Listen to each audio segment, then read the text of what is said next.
Place for us to be today than here in the house of the Lord. One of my godchildren was baptized right at the foot of this altar. This afternoon, we celebrate Mr. Rooks, of course, I grew up listening to on the radio. My father and I would drive around on Saturdays just to be able to listen to a ball game on the radio because we couldn't take people on TV. And hearing Mr. Rooks describe the action and then later on being able to sit by him and even be mentored by him was one of the best blessings I've ever had in my life. He helped me fulfill a lifelong dream. Regrets, I had a few, but then again too few to mention. I did what I had to do, and I saw it through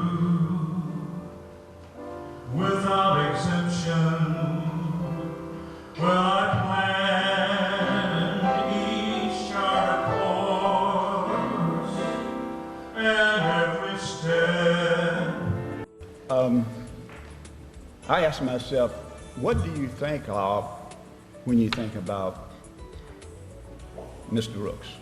And that's what we call him then, and that's what we call him now, Mr. Rooks. By the way, the only thing we have in common is you're a junior and I'm a junior also. But I said, well, I just had a few things that came to my mind. One was, he's a gentleman. The second one, an humble individual. The third thing I thought about was a sharp dresser. The next one was a basketball coach. And of course, at last, an educator. I guess, finally, I just want to say, Mr. Rooks, that Tommy said that you are our hero. You are very definitely our hero. And Mr. Rooks, we still love you. We always have. And the very best to you, and may God bless you. Thank you. Of course, it's impossible to talk about Mr. Rooks without noting his love and knowledge of sports. You all know him as the voice of the Bulldogs, but I recall him and some of his earlier endeavors in the realm of sports. We called him, and we knew him as the voice of the Tigers. He not only served as the announcer for Council's football games, he also and personally saw that the local newspaper carried coverage of Council's games. To guarantee that happened, he wrote the stories, and thanks to him, black boys in this town saw their names in the Huntsville Times on Saturdays and Sundays, telling what they did on Friday nights. I've said it before and I'll say it again. He was our John Hope Franklin, our Charlie Parker, our Billy Eckstein, Jesse Owens, and Mike Tirico all rolled up in one.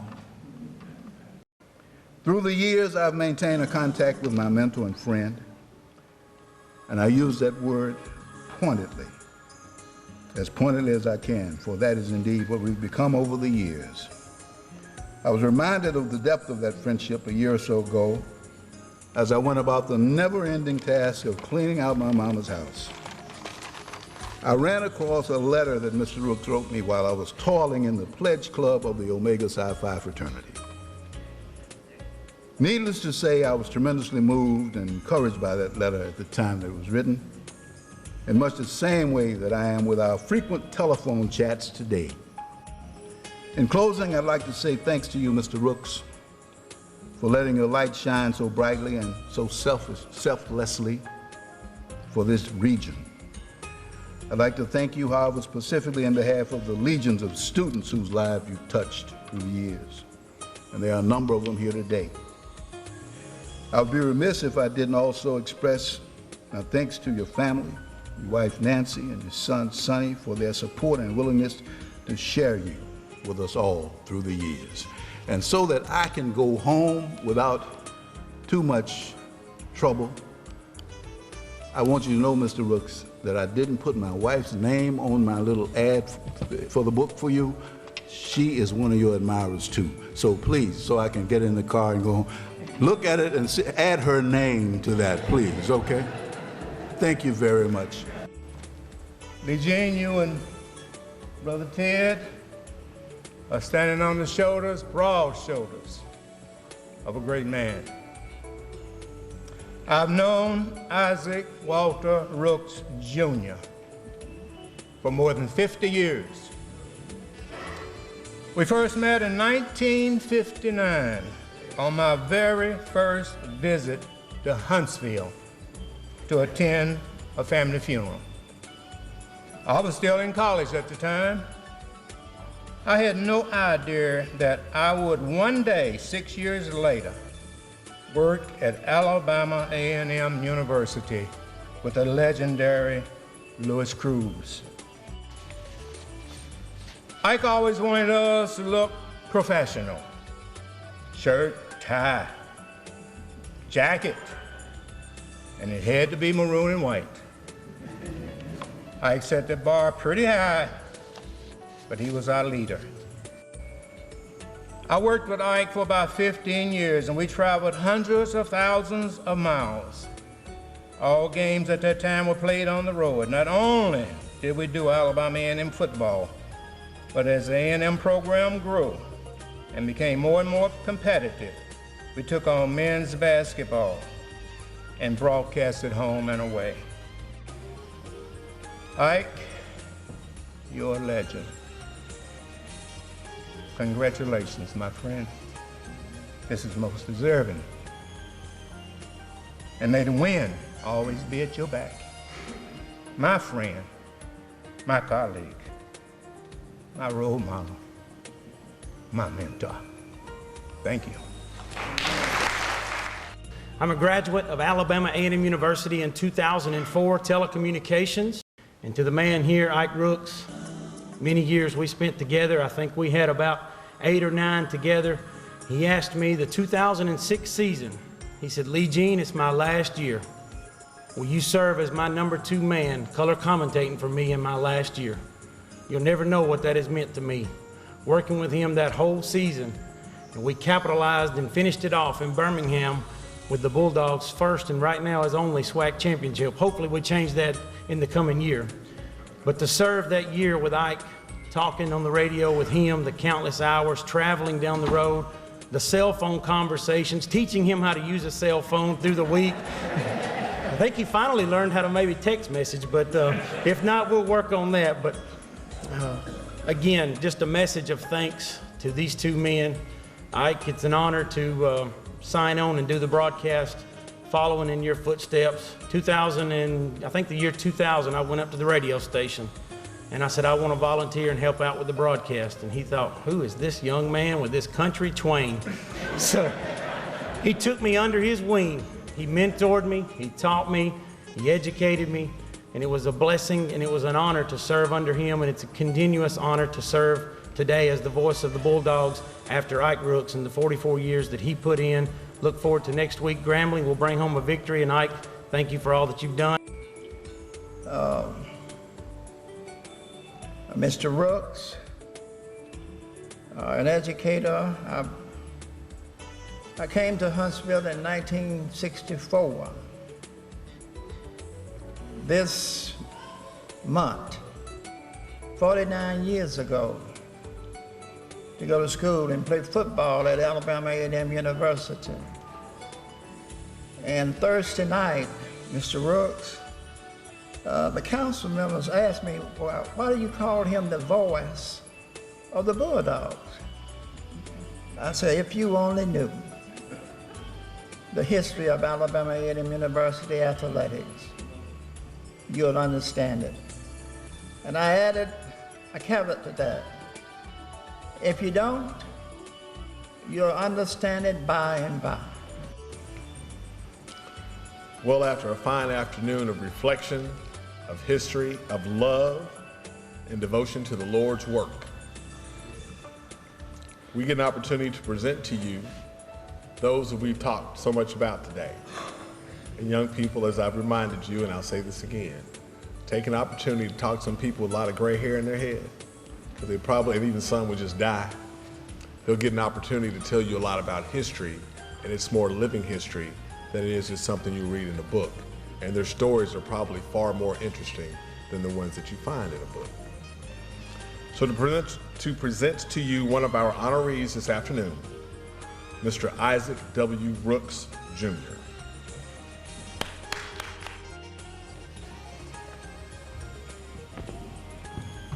A microphone.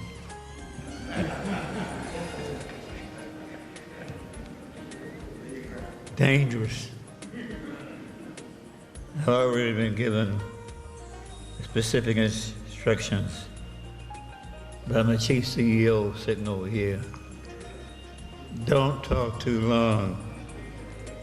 Don't talk too long. I tell you what, right now my cup runneth over. I'm so full until I could just float right off the stage here. I've heard so many great things, great music,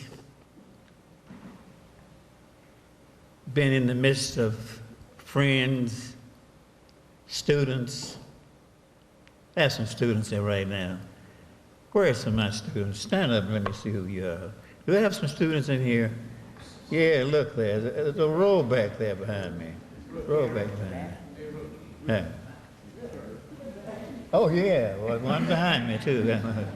Thank you so much. You know, I thought about this for quite some time. So how am I going to end this? How am I going to end this thing? How am I going to close this thing? I've closed a whole lot of things in my lifetime. I've closed more than almost 500 football games, indoors. Lee Jean spoke a while ago there. One of them was real testy there, because that one he spoke about was my last broadcast in the championship. That was kind of hard to get across there. I've closed a lot of television shows. Every week, 3 days in a week, I close a radio show. But I don't know how am I going to close this. And I thought about television. I thought about people on television when they receive awards and so forth. They try to tell the names of everybody that had anything to do with where they got where they are and how what they won, what kind of award it was, if it was an Academy Award or what it is.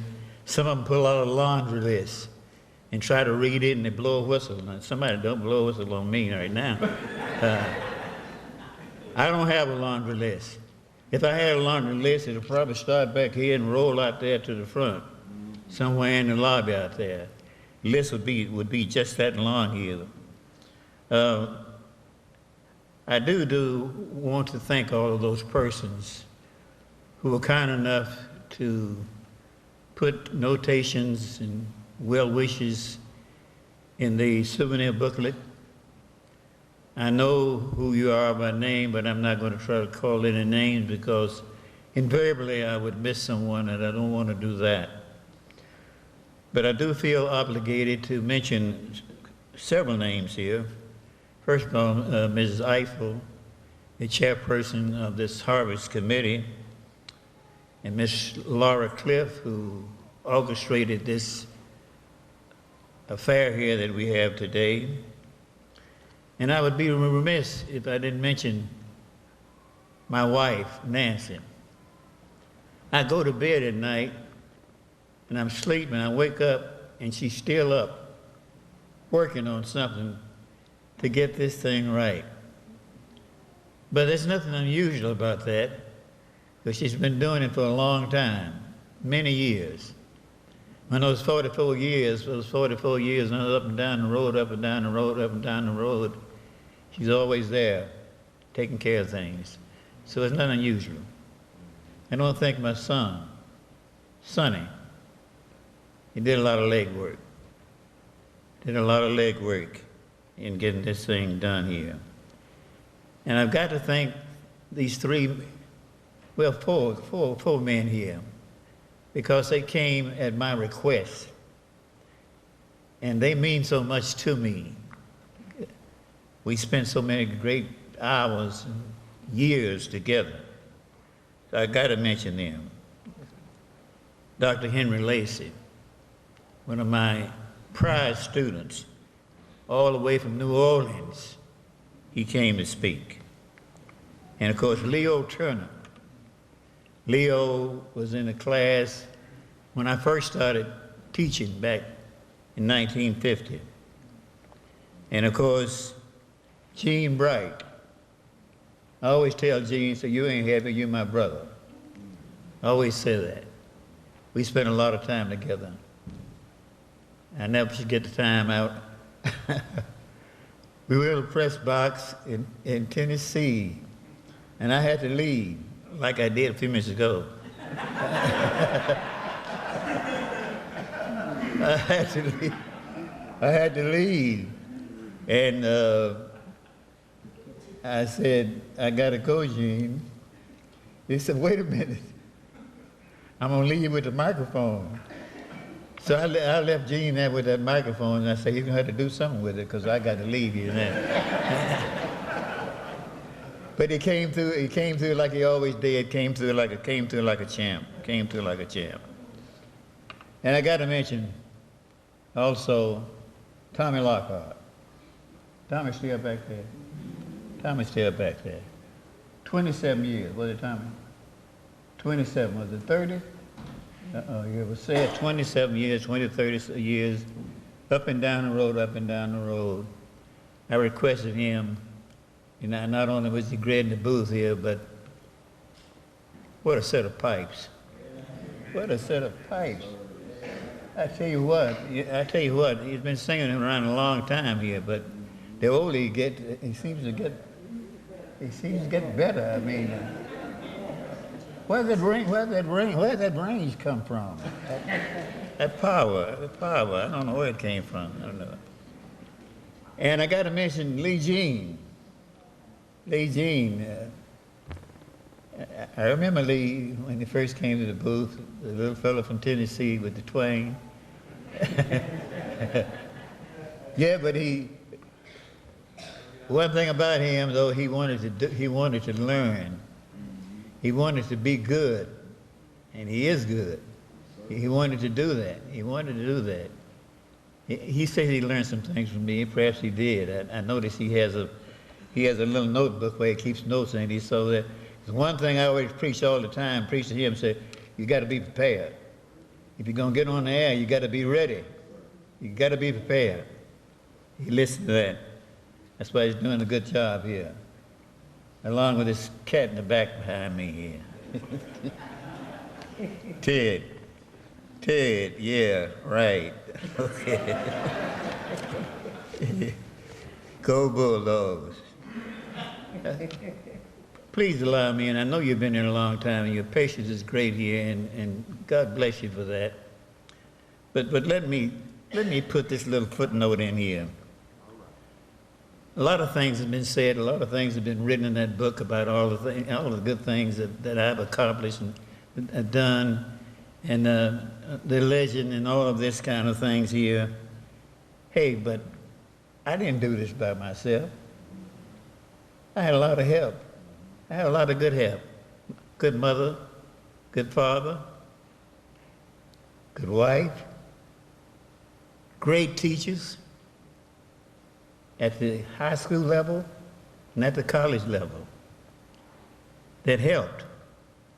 No man is an island. No man lives alone. You get help. And I got a lot of help from a lot of great people, and I do appreciate that. And I got to mention, it's already mentioned before, the Blue Goose, Leroy Garrett. He's the man that said, you want to try it? When I first got into broadcasting, Paul White was in the middle of 1960, left for some reason or another. He said, you want to try it? I hadn't ever tried it before. I said, yeah, I want to try it. 44 years later, I was still doing it. You know, and I thought I was doing it a long time till I heard today I'm always watching TV and ESPN looking for some sports news, you know. And I heard over there, Vince Scully is going to come back next year, 65 years. My goodness. I may start over again. I may start over again. I've been in the public arena all my life. That's all I know. I've been all my life. I remember the first time I came on a stage in the Princess Theater in downtown Huntsville. And nobody in here is old enough to know about that. Don't know about that. You point your finger, you're 10 years. On the Princess Theater, on the stage, singing a song. I was 5 years old. And I still remember that song. A little bit independence. A little bit independence in your walk. A little bit independence in your talk. A bit of sophistication in your walk. But you so easy on the eyes. I still remember the words too. Yeah. 5 years ago. A little bit independence here. It's been a great day. It's been a great day. It's been a great day for, and I know right now, and people keep saying about that smile, when I put that, thinking about that smile, I put it in the book there right now. He's smiling. I know he is. I can see it in my mind's eye, handy, smiling on this occasion, because he enjoyed it, he liked it, and he's smiling too. He's smiling too. Yeah. I'm gonna close out now. I'm gonna cut it short there. I've been given a fist. That's in television. That's the television. You know what that means, Lee Jean? It's time to close it out.